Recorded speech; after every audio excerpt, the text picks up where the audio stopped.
Assalamualaikum warahmatullahi wabarakatuh. Saya Muhammad Umar Ali Akbar dengan nomor NIM P27903122-124 dari kelas 1C izin mempresentasikan materi tentang hubungan regulasi emosi dengan dysmenorrhea pada remaja di era pandemi COVID-19. Presentasi ini ditujukan untuk memenuhi tugas dari mata kuliah aplikasi komputer dengan dosen pengampu Bapak Andi Moh Januariana, MKom.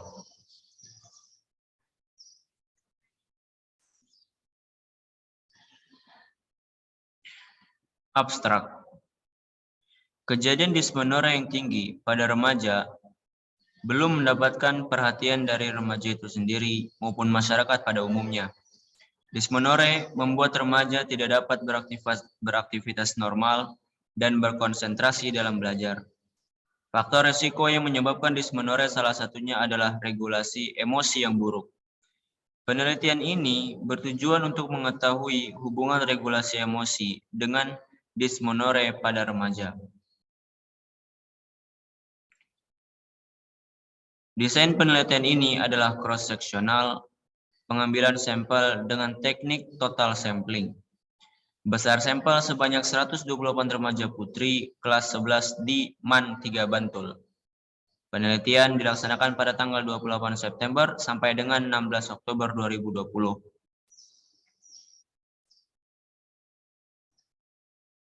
Pendahuluan.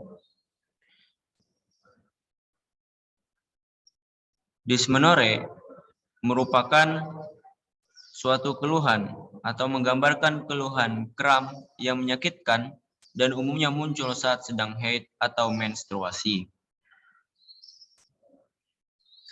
Kemudian, regulasi emosi adalah kemampuan yang kita miliki untuk bisa mengatur emosi. Dan remaja itu sendiri merupakan masa perubahan atau peralihan dari anak-anak ke masa dewasa yang meliputi perubahan biologis, psikologis, dan sosial.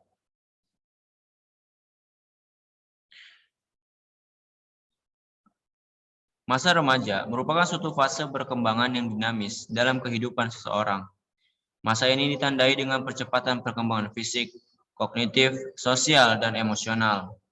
Perubahan paling awal yaitu perkembangan secara fisik atau biologis. Salah satunya adalah remaja mulai mengalami menstruasi atau haid. Sebanyak 90% dari remaja wanita seluruh dunia mengalami masalah saat haid dan lebih dari 50% dari wanita haid mengalami dysmenorrhea primer dengan 10-20% dari mereka mengalami gejala yang cukup parah.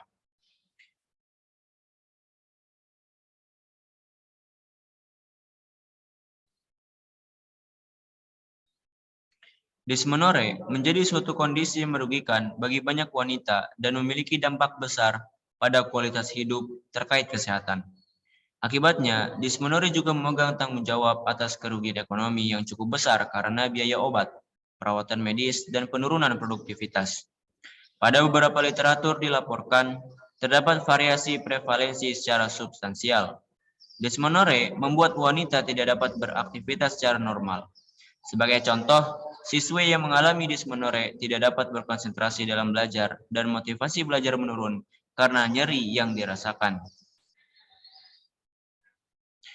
Kondisi yang tiba-tiba berubah karena pandemi ini membuat masyarakat tidak siap menghadapinya, baik secara fisik maupun psikis. Di antara psikologi yang dialami masyarakat adalah rasa cemas apabila tertular COVID-19. Ansietas merupakan perasaan takut yang tidak jelas objeknya dan tidak jelas pula alasannya. Ansietas ini juga dialami oleh para remaja, karena usia remaja dapat dikatakan usia yang masih labil dalam menghadapi kondisi-kondisi yang tidak terduga. Gangguan mental dapat terjadi karena pandemi COVID-19. Kondisi ini memberi dampak fisik maupun psikologis bagi setiap individu, khususnya masyarakat yang harus mengalami isolasi atau karantina karena COVID-19. Hal ini tentu bisa menyebabkan gangguan mental emosional. Pada sebuah penelitian menyebutkan terdapat gangguan mental emosional. Keluhan terbanyak adalah keluhan somatis seperti merasa cemas dan tegang.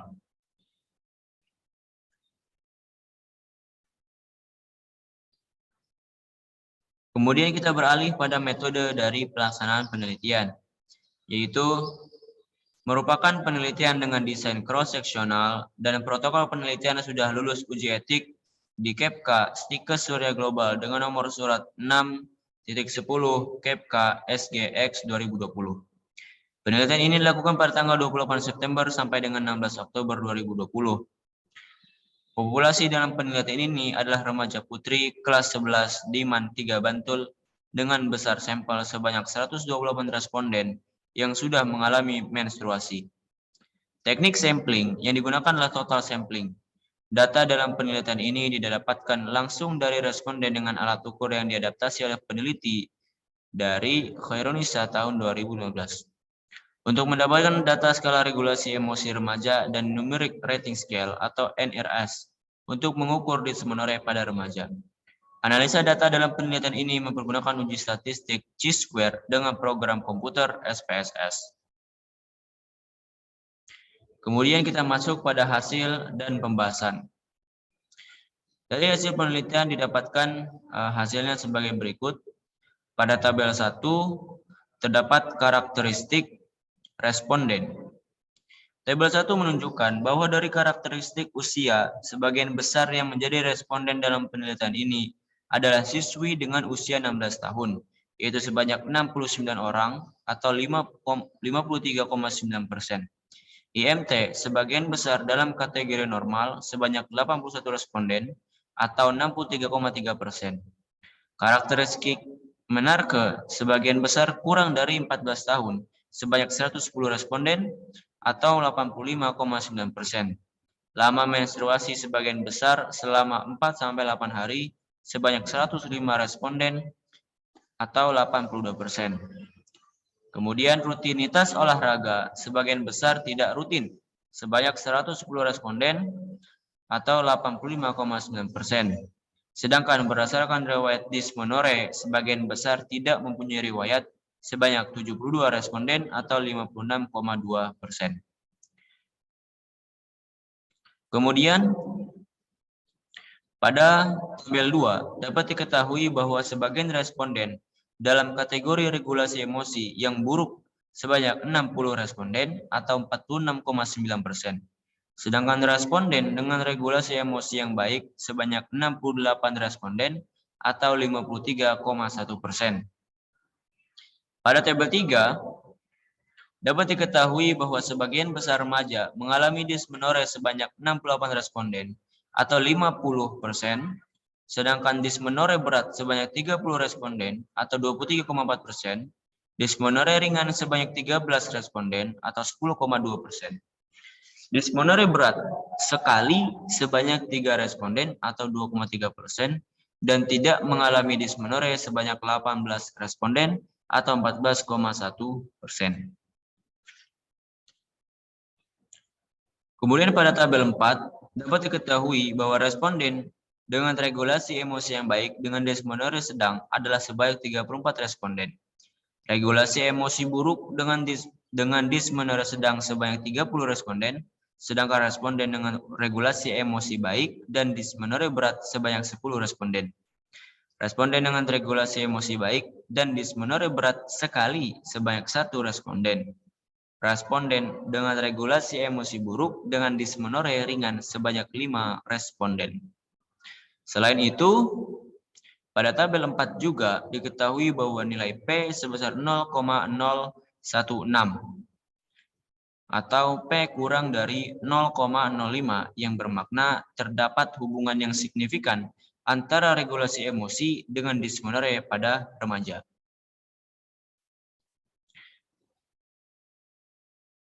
Kemudian akan kita jabarkan apa hubungan dari regulasi emosi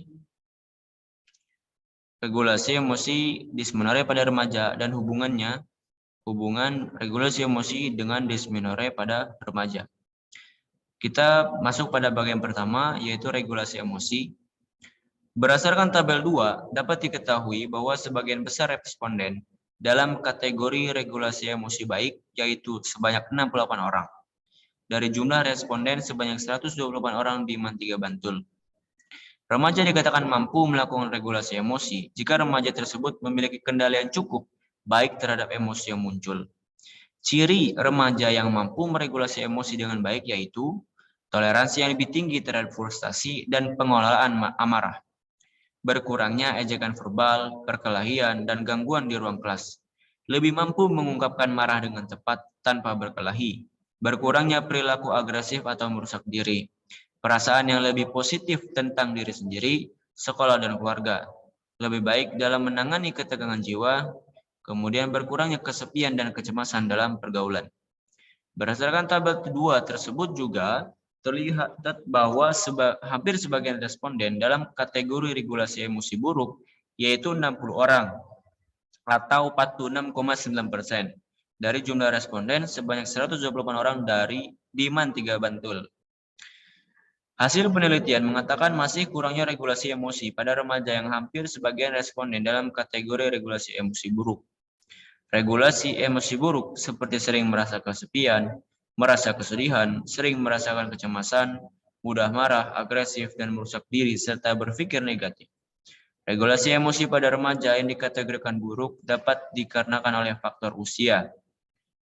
Tingkat emosional remaja masih tinggi akibat dari peralihan masa anak-anak ke masa dewasa, sebagaimana yang sudah dijelaskan oleh penelitian Silvanus Mudyati dan Wahidyanti tahun 2017. Kemudian pada bagian dysmenorrhea remaja, kita tahu berdasarkan tabel 3 bahwasanya sebagian responden mengalami dysmenorrhea sedang, yaitu 64 orang atau 50%. Dalam penelitian lain dikemukakan bahwa dysmenorrhea banyak dialami oleh para remaja yang secara emosional tidak stabil. Apalagi jika tidak mendapat penerangan yang baik tentang proses menstruasi, maka akan timbul dysmenorrhea. Kondisi emosi yang negatif seperti cemas, stres, marah, dan depresi dapat membuka gerbang di sepanjang tulang belakang, sehingga individu akan merasakan nyeri. Berdasarkan tabel 1 juga dapat diketahui bahwa karakteristik usia sebagian besar dengan usia 16 tahun, yaitu sebanyak 69 orang. Hal ini bisa terjadi sebagaimana yang telah disebutkan oleh peneliti sebelumnya, bahwa remaja putri yang paling sering mengalami dysmenorrhea adalah remaja putri dengan rentang usia 14-19 tahun. Karena dalam prosesnya, organ tubuh selama masa remaja masih terus mengalami perkembangan, terutama organ reproduksi. Itulah kenapa dysmenorrhea lebih rentan menyerang remaja, sebab dikarenakan belum matangnya organ reproduksi pada usia remaja. Selain itu, remaja memiliki masalah hormonal, di mana sistem hormonal remaja belum sepenuhnya stabil.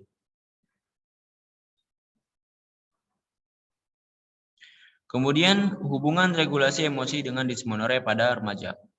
Berdasarkan tabel 4 tadi, diketahui bahwa nilai p-value adalah 0,016 atau p kurang dari 0,05, yang bermakna terdapat hubungan antara regulasi emosi dengan dysmenorrhea pada remaja. Regulasi emosi yang buruk dapat terjadi karena diakibatkan oleh perubahan pada psikis dan fisik pada masa remaja.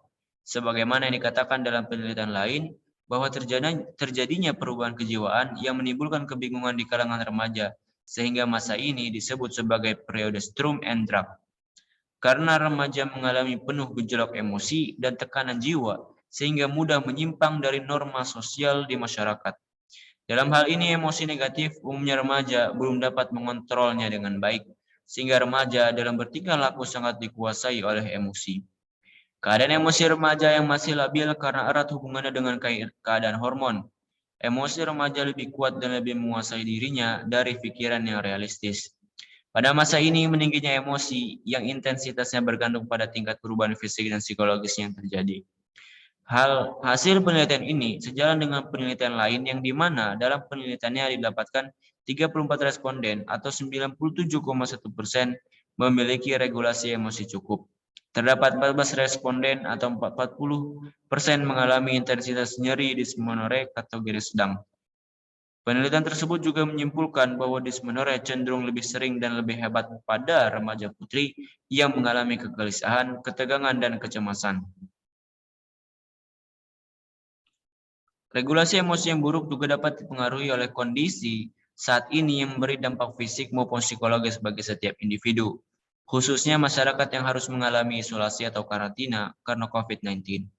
Kondisi yang datang tiba-tiba ini membuat masyarakat tidak siap menghadapinya baik secara fisik atau psikis. Di antara kondisi psikologis yang dialami oleh masyarakat adalah rasa kecemasan seandainya tertular COVID-19. Kecemasan ini juga dialami oleh para remaja karena usia remaja dapat dikatakan usia yang masih labil dalam menghadapi kondisi-kondisi yang tidak terduga.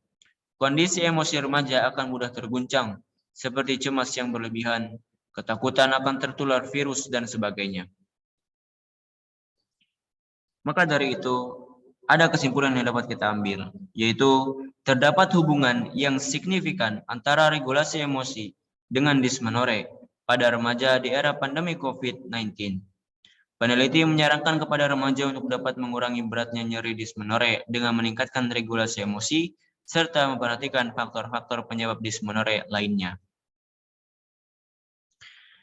Burung dara burung cendrawasih bisa dicari di Papua. Cukup sekian, terima kasih. Semoga bermanfaat untuk kita semua. Assalamualaikum warahmatullahi wabarakatuh.